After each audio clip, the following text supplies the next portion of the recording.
never be misguided. तपाईहरुले लाग्ला कालो चस्मा लाउने र्याप गाउने मान्छे तपाईहरुको नेता हो भन्ने लाग्ला खबरदार. He is not a leader.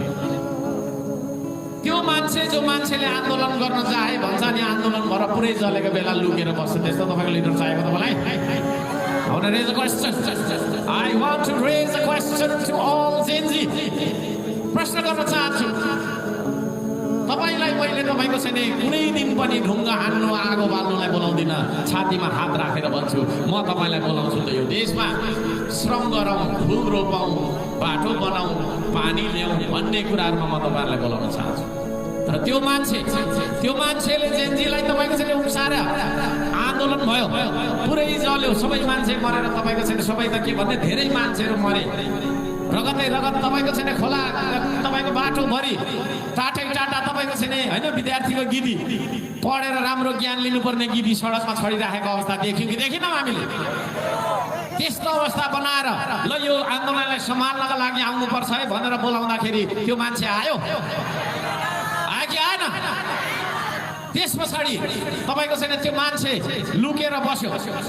तर म यहाँलाई भन्न चाहन्छु 3 करोड नेपालीमा है भदौ 24 गतेको आन्दोलनपछि सबै नेताहरू लुकेर भागेर कोही कहाँ लुकेर कता कता हराएको बेला महिनौं महिनासम्म हराएर हिजो अस्ति मात्रै निस्किँदै छ यिनीहरू. त्यतिखेर एउटा नेपाली, एकजना नेपाली 500 किलोमिटर पूर्वबाट 500 किलोमिटर पूर्वबाट कर्फ्यू लागिरहेको बेला यो ढलेको देश जलेको देश सम्हाल्न निस्कन्छु म जान्छु भनेर गएको थियो. त्यो मान्छेको नाम नबिर्सनु होला.